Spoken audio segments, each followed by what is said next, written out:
ให้อยู่นะเมียไปตีเมียไปตีลูกเนาะตีกีมันบ่ได้นะในนั้นนะเท่ายังได้คุ้ยสมบ่เขาว่าพื้นว่าต่อไปกันเฮาว่าผิดอีกคันพิษคืออันนี้เพิ่นบอกไว้สมบ่แม่นบอกไว้กันเฮาประกาศที่ไปตีลูกไปตีเมียที่ไหนล่ะตีชูเลยเล็กเลยเห็นกันหมดในโจป้าโจป้าโจไป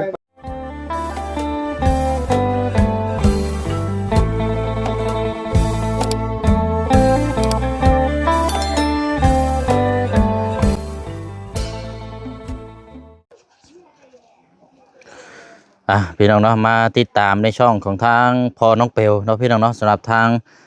พอน้องไก่เนาะแล้วก็ทางผู้เป็นเมียจะลงเอยกันแบบใดมื้อนี้กับพี่น้องเนาะถือว่าอยู่น้ำกัน3ที่สมุงมื้อนี้กับพี่น้องเนาะยังบ่ทันได้เดินทางออกอยู่ตัวนี้ก็ครึ้มฟ้าครึ้มฝนซ้ำรู้สึกว่าย่านบ่รอดอยู่พี่น้องย่านฟ้าฝนตกลาทางอยู่คันว่าแม่นเดินทางกับพี่น้องเนาะเอากะอะไรพี่น้องเอ้ยเดี๋ยวรุ่นน้ำกันคลิปนี้มีคำตอบเนาะคลิปที่แล้วก็กำลังคุยเจรจากันอะไรพี่น้องเนาะมาอยู่หน้าบ้านของทางน้องพรแล้วก็ทางน้องวอนเนาะพี่น้องเนาะแต่ว่าทาง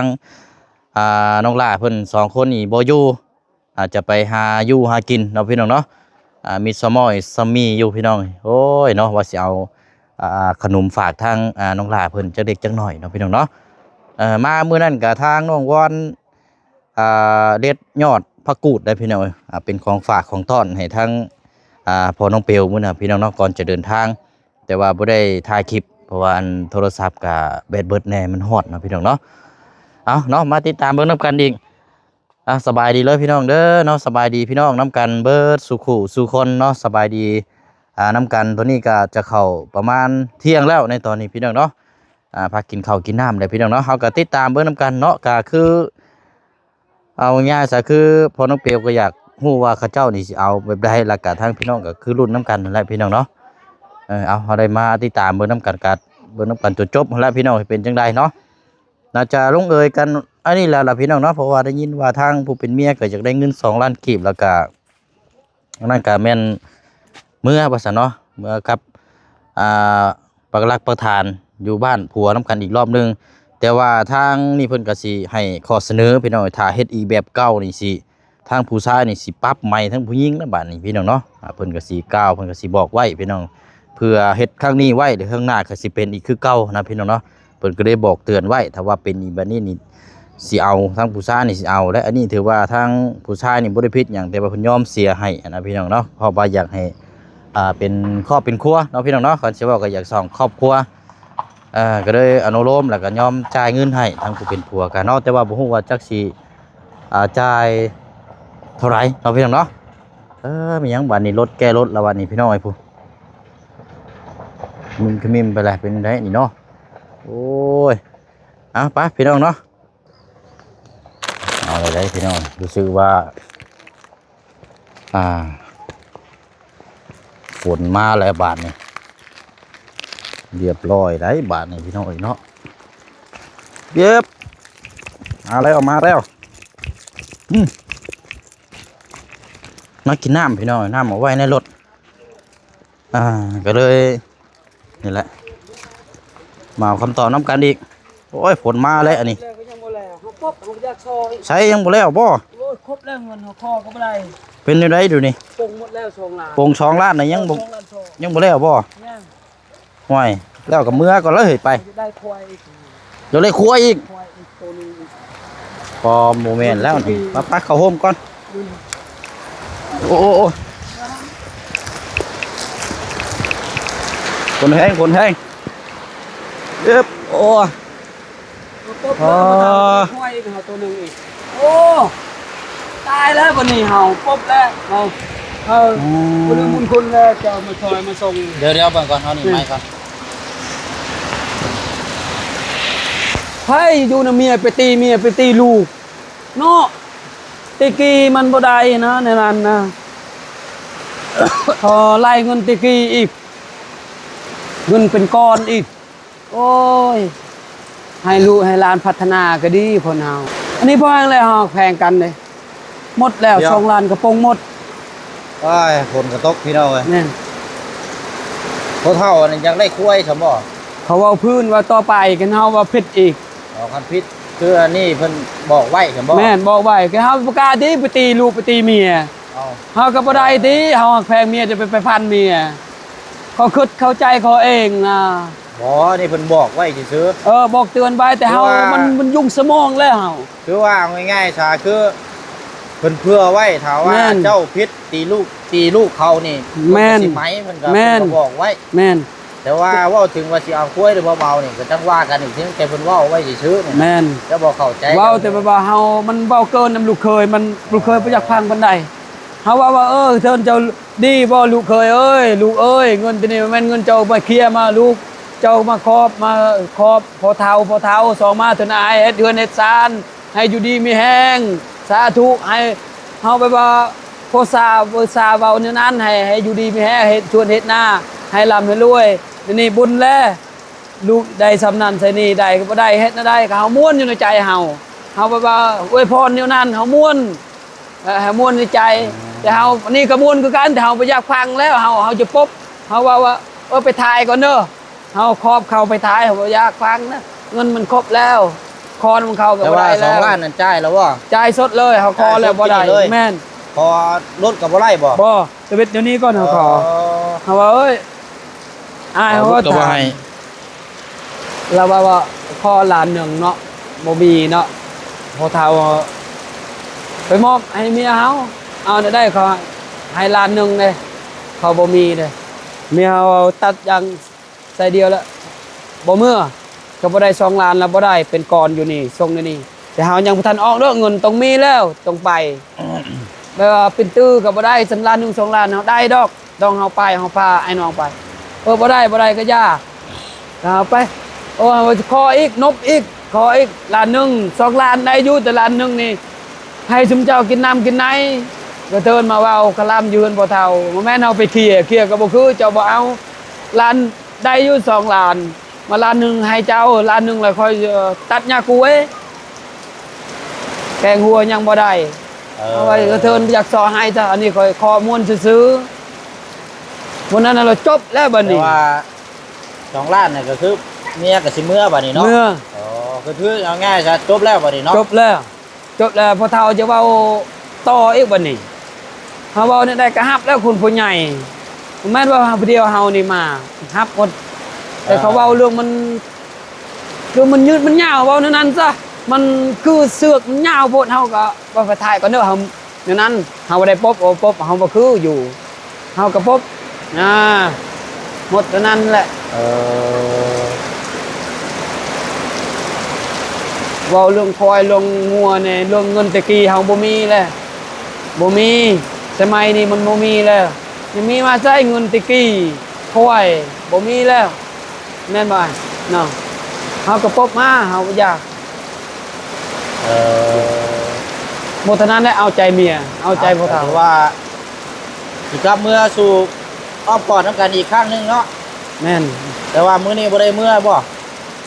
จักน้ำเมียก็ มันก็ต้องมื้อแน่กับเจ้าเด้ แม่น บอก ต้องมื้ออื่น แต่ว่าเว้ากันแล้วบ่ จักน้ำเข้าแหละเฮาครบแล้วเงินแต่เฮาเราเว้าต่อไปเฮาบ่อยาก จะมอบอันเลยกินนี่ มอบ เนาะ แล้วเฮามอบแล้วคอก็บ่ได้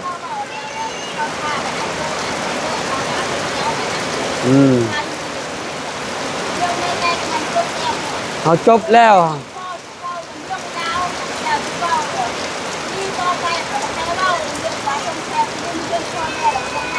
บ่ได้ว่าหมดเฮาฮับหมดแล้ว เออ หมดแล้วหมดทุกชิ้นทุกอย่างเราบ่อยากซอแล้วหมดแล้วหมดแล้ว เออ หมดแล้วหมดครบหมดแล้ว เออเอาเอาแล้วสามีแต่ว่า นายเจอจ้ะ เอ่อเคลียร์กันตกลงเรียบร้อยกัน แม่น ไปถามทั้งไม่อ้ายเพิ่นแล้วนั่นก็ เออ แล้วก็เมื่อเนาะ แม่นเมื่อแล้วอยากอยู่แล้ว เมื่อแล้วก็ มันแล้วเลยเด้ มันแล้วได้เด้ มัน เนาะ แล้วคันบ่แล้วก็อยู่ก่อน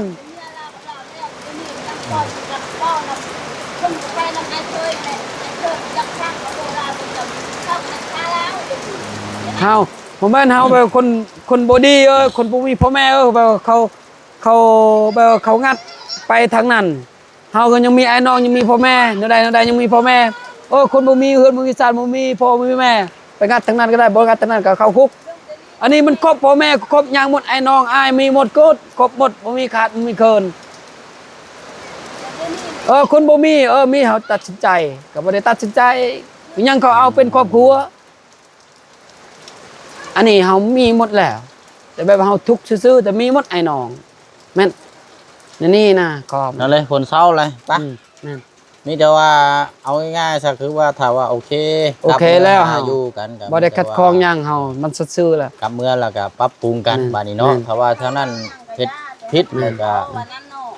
ลูกเข้าใจลูกเราเข้าใจเองเนาะคือแม่บ่กายเนี่ยลูกเราเข้าใจเองเฮาเฮ็ดได้ทุกบ่เฮ็ดดีเฮ็ดหยังเราฮู้เองหรอกอย่ามาบ่เว้าก็ตามเฮาเว้านั่นมันผิดใจอยู่ในมันบ่ในม่วนเฮาเพิ่นอันนั้นแต่เฮาก็ต้องม่วนกันเอาลูกเขาเนาะต้องม่วนอยู่แล้วแต่เฮาแบบว่าบ่คัก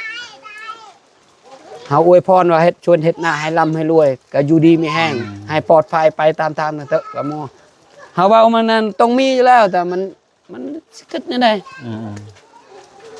แล้วเนาะโอเคแล้วล่ะ แล้วต้อง เนาะ ngồi lăng rồi เออ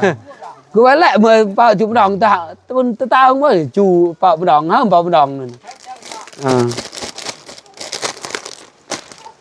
เนาะป้าจะเฮาไปทำกันพร้อมแล้วก็เมื่อบัดนี้เนาะแล้วแล้วก็เด้ hao bác gác thamไปแล้วเนี่ยเขาvào hao nàyมีแต่น้องมาทำบางวันอะไรบ่ถึกหรือบ่ถึกนะ มีแต่ พร้อมกันครับอยากเขาอยากนำเพื่อไอ้น้องนี่แหละเฮากี่อยากบ่อยากเฮาก็อดเอาเป็นครอบเป็นครัวสำนั้นแหละ ป้าเดี๋ยวเพิ่มเติมจังเดี๋ยวจังว่าจังคุยน้ำกันอีกเนาะพี่น้อยเดี๋ยวพุ่นเดี๋ยวไปต่ออยู่ทางเพื่อนพุ่นละเอาขนมไปให้ทั้งน้องๆคนก่อนมีอยู่ถุงนึง ช่วยครับเอาจับเจอเดือนเราไม่เคยจูก็เรา เนาะ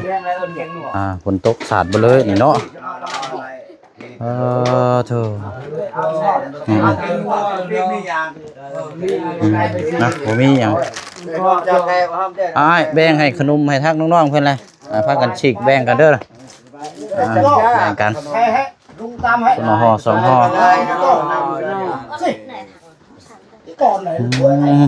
ว่าอะไรเราพี่น้องเนาะลูกหลานเรากัน ไปปวดเลยชอบมาไปปวดเลยใช่ขนาดนั้นยังคิดไม่เอาโยกไหน ได้ครับโอเคแล้วบ่เรียบร้อยแล้ว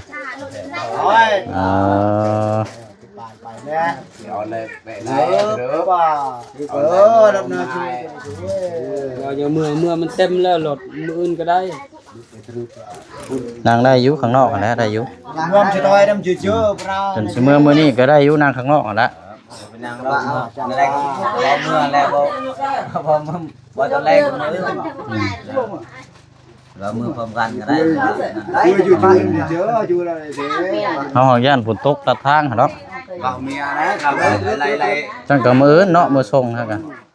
ให้ลูกครับ ว่ามันฝนตกนะข้างในมันก็เต็มนะ เริ่มเธอมือแล้วมือ ได้อีดอกเนาะเอาโอเคบัดนี้เนาะนี่กันเรียบร้อยแล้วมื้อนี้ก็ต่อไปก็บ่ว่าสิเป็นเมียเป็นผัวก็บ่ก้าวถึงก้าวกันบัดนี้ไปหั่นไปนี่มันยังบ่ผิดบ่เถียงกันมันยังถูกเมียไปบัดบ่บอกผัวบัดผัวมันงงคือกันได้เนาะผัวไปบ่บอกเมียนี่มันตั้งคนต่างบอกกันนั่นแหละ รู้gì ta รับเลยก็คือ แล้วบัดนี้เนาะ ให้เลิกอย่าง เนี่ยแล้วไปจะเอาจีเจที่แต่เอาให้ แต่ก็มื้ออื่นเนาะจังพาเมื่อเนาะเป็นเมียเนาะ เราพูดเราจะให้เลิกกับเมียพูดตรงเนี้ย ตอนมึงก็ได้ เราพูดติ จะเริ่มรถจักรให้เลิก เออในอันช่วยบาดเป็นว่าเนี่ยช่วยบนโลกเจอเราซอยมือจนหมดเบี้ย เราเนี่ยจะ โอ้ยเนาะบ่าวเจ็บคอเพราะว่า ใกล้ กิน ได้เจ้าละเนี่ย เจ้าอยู่บ้านตารางใหญ่นี่บ่ บ้านนอนะ เอามาแต่บ้านหนองฮอบ่ระเบาเนี่ยระเบา เนี่ยไม่ไกลนั่นนะ เขาเดินเอาดาวcha chỉเอาดาวไปอยู่กันเนาะลูกกัน อ๋อโดยมื้อนั้นเจ้าเมื่อพุ่นอยู่เนาะเอาเห็นอยู่เนาะเล่นนั่นประตูอยู่ ăn đừng cái hai bên đi đây là làm hai chỉ bên đi hành thì ครอบแล้วเมื่อ แม่นแล้วละเอาโดนเลย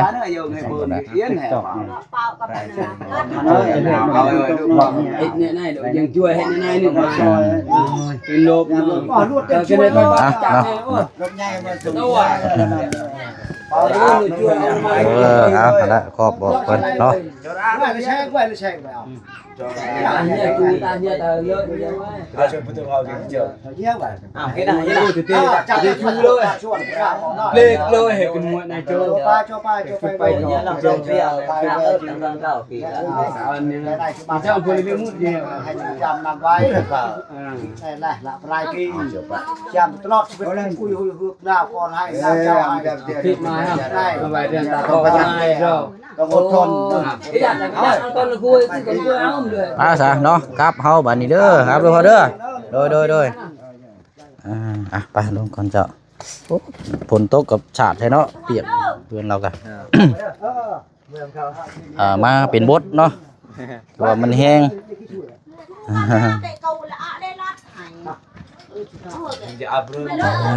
อ่ะเรียบร้อยพี่น้อยเนาะจบด้วยแฮปปี้เอนลี่2 ล้านมอบ2 ล้านกันมันเมื่อวันนี้เนาะ 2 วันsau ก็ดีแล้วอยากอดเอาเราก็อยากสร้างครอบครัวเนาะมันสิว่าซ้ำแต่งไม่ฮะละ sắp tới mai เมื่อวันนี้ก็สิมีขอตกลงกันอีกแล้ววันนี้เนาะเธอเป็นหันเป็นนี่มากกับนั่นอีกต้องเว้ากันนี่แหละ còn เนาะ cái đục con hồn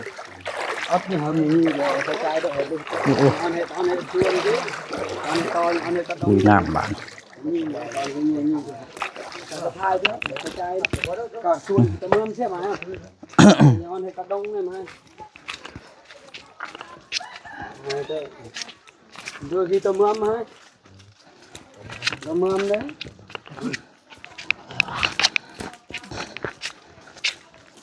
ตกระเบิดแดดอันนี้เนาะ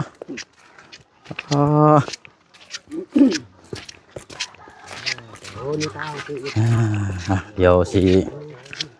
ถามทั้งเราอีกก่อนพี่น้องเพิ่มเติมเนาะ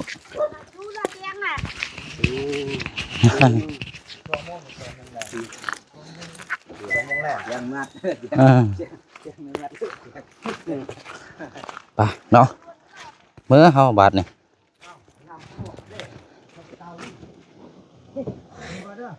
ไป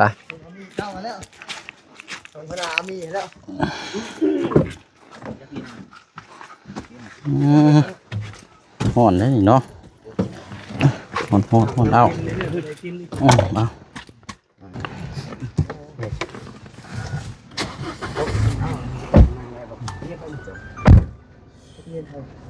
mà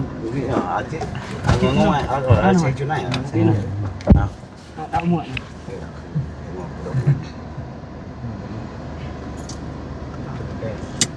chừng bia thịt lo thịt vô thịt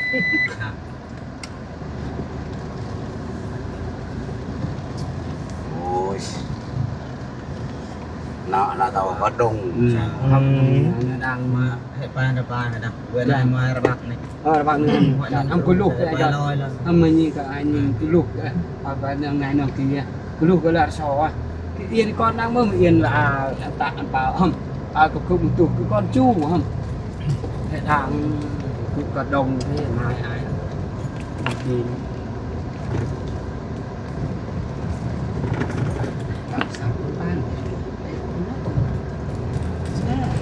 bờ đông này mà chưa đi phù hợp cái quay o này đưa này cái bờ đông này nó có tang đường cho con mình tang này là tang tỏi ta có kì đó mà chụp dừa ốc đệt rồi có top chứ rồi cặp chỗ nhà luôn này có top không có lục thì có top nó hai vô chín chứ đó đường này là mai là ได้ตู้คอตะกอได้ก็ใช้แตก ไปเพิ่มหนักนั่งเลยมาไกลนั่งเอาให้แล้วค่อยเพิ่มว่าให้ซักไหน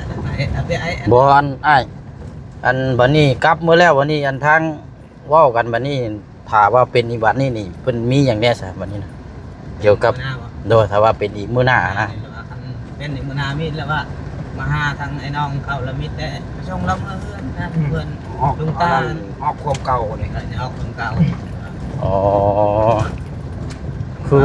เก่าระเบิดเงี้ยเด้แฉะหมด ลูกยางบอกกินยามาบอกว่าเดือไปคุณมาพี่ก็ได้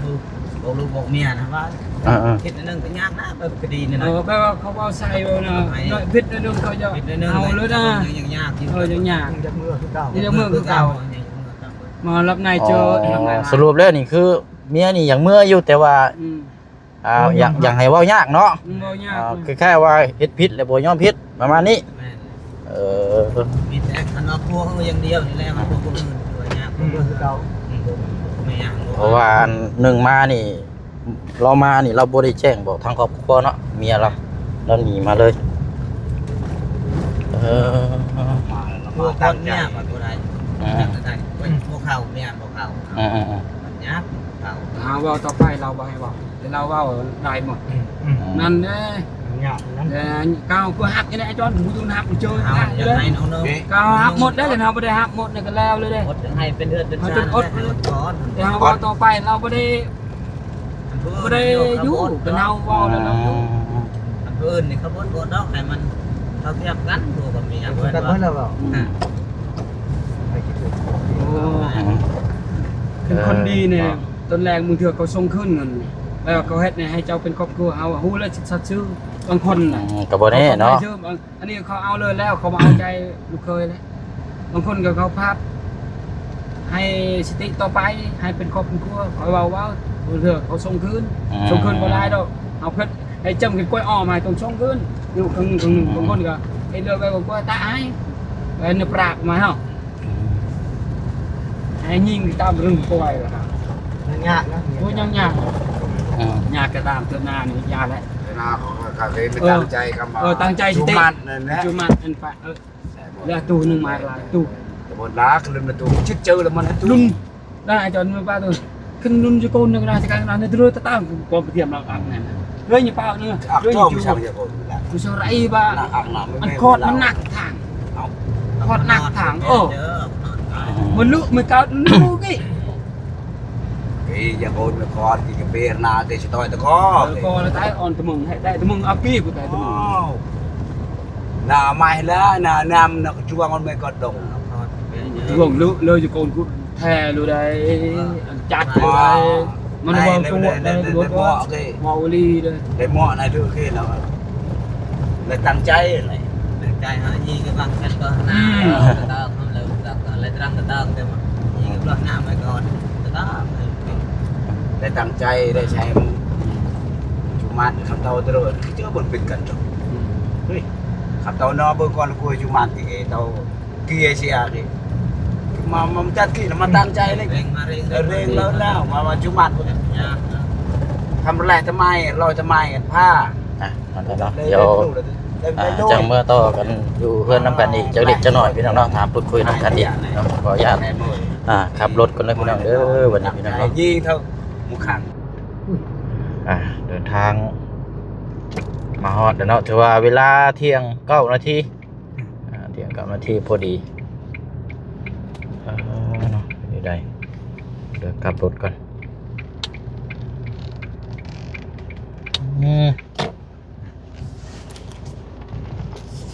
มัดเปลือนที่ต้มมัน บ้านลง โอเคไปเฮาบ้าน đây là lao chứ ไปเดี๋ยวเฮาสิลงไปหาเบิ่งอยู่จักหน่อย đang ngoài là ไป đang ngoài là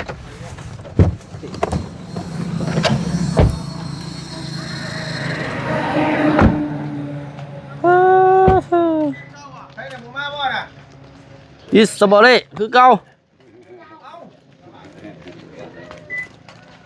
อีบาปจะเท่าแก่ไปน้ำนี่แล้วไปตลอดนี่น้อยเนาะ ตายสิล่มเลยนี่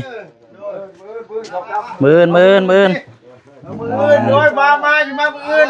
มามืออื่น หมื่น มื้อนี้ยังเขานอนมื้อนี้นอนดิ้น หมื่น แซงไปสิบมาแล้วอ่ะ ตาจนแข็ง ไปเสียเงินหมดจังมาน่ะ เสีย2 ล้านจังยอมมา 2,200,000 สำแตงไหม เด็กไหม สำแตงไหม